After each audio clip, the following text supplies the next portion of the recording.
Housing Association. Please do sit down. Lord Burrows will explain this judgment.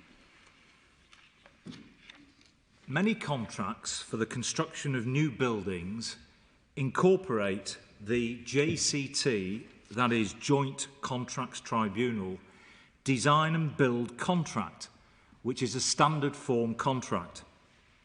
This appeal concerns a short point of contractual interpretation in respect of a termination clause in the 2016 edition of that standard form contract.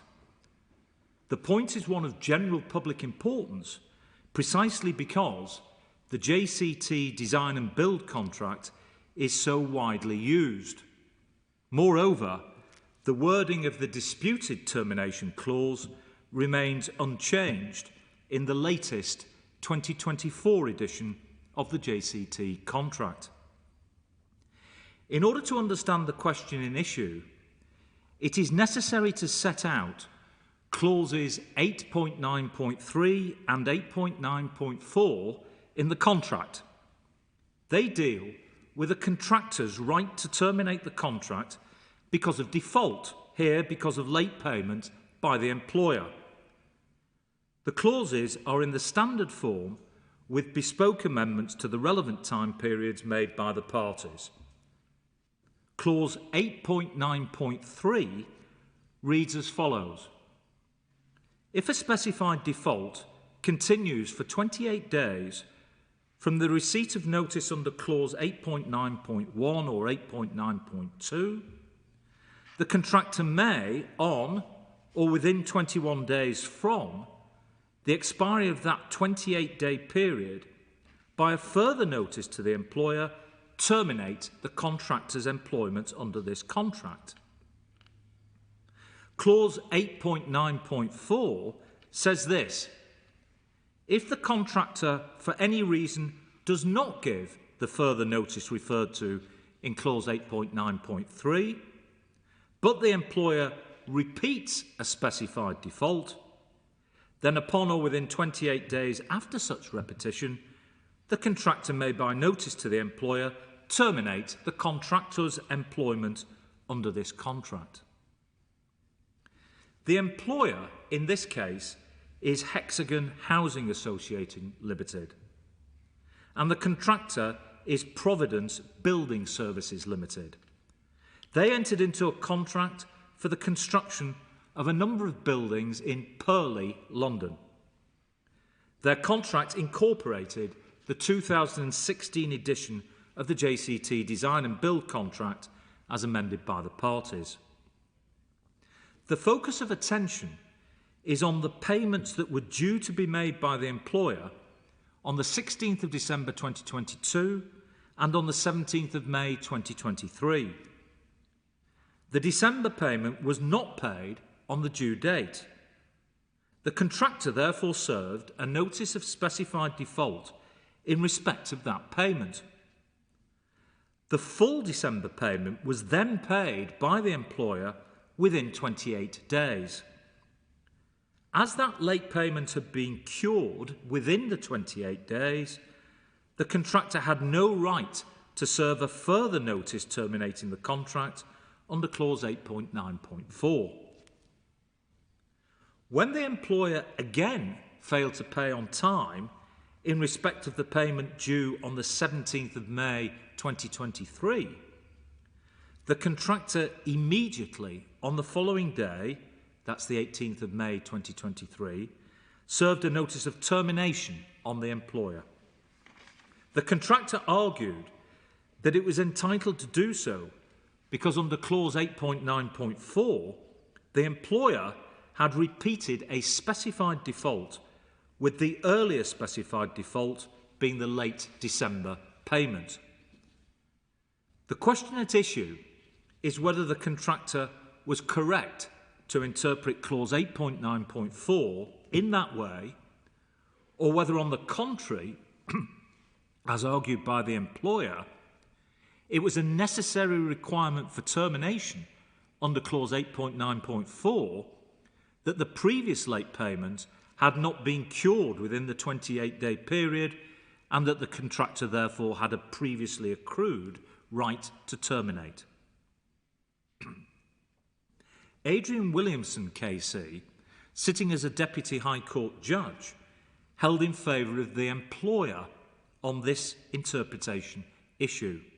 That is, he held that the contractor had no right under clause 8.9.4 to terminate the contract on the 18th of May 2023. But on the contractor's appeal to the Court of Appeal, that decision was overturned. The employer now appeals against the Court of Appeal's decision to the Supreme Court. The Supreme Court unanimously allows the employer's appeal. The judgment is given by myself, with whom Lords Reid, Briggs, Stevens and Richards agree. The judgment sets out the modern approach to contractual interpretation, with particular reference to the interpretation of an industry-wide standard form contract, such as the JCT contract in this case. It makes clear that the established approach to contractual interpretation, based on the objective intentions of the contracting parties in the relevant context, should be applied to the interpretation of an industry-wide standard form contract. It's not a departure from that approach to say that where parties choose to use an industry-wide standard form, it can generally be taken that their objective intentions in the relevant context are that their respective rights and obligations should be consistent with those of other parties using the same form and should reflect the objective intentions of those who were concerned with the drawing up of that standard form agreement. Focusing then on clause 8.9.4, the interpretation put forward on behalf of the contractor contradicts the objective natural meaning of the words in their context, because essentially the contractor's suggested interpretation renders the opening words of clause 8.9.4 superfluous. If all that's needed for the contractor to terminate is that the employer has repeated a specified default, the clause would simply start with the later words if the employer repeats a specified default. Moreover, the interpretation put forward by the employer produces a rational and less extreme outcome than the interpretation contended for by the contractor. The rational consequence is that it's only where the earlier breach, for which a specified notice of default was given by the contractor, went uncured for 28 days and was in that sense particularly serious, that the contractor can terminate immediately for a further late payment. While also rational, the contrasting interpretation put forward by the contractor would produce an extreme outcome. It would mean that any breach by late payment, provided a specified notice of default were given by the contractor, if repeated by any subsequent late payment, would entitle the contractor to terminate the contract.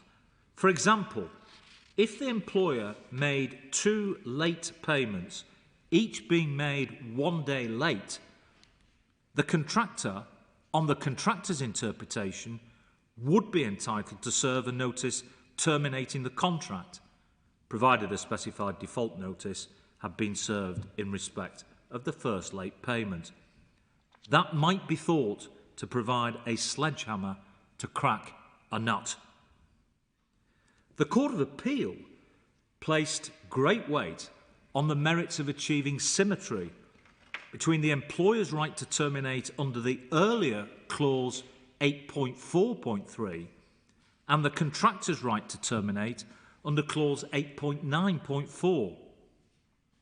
But the Supreme Court disagrees with that analysis because, for example, the words of the two clauses are significantly different, and because there's no necessary reason why the right to terminate should be symmetrical as between employer and contractor, given that the relevant contractual obligations are so different. The Supreme Court also makes clear that it would be wrong to distort the correct interpretation of the disputed termination clause as a way of protecting contractors from cash flow difficulties caused by late payments. The Supreme Court, therefore, allows the appeal of the employer. The court is now adjourned.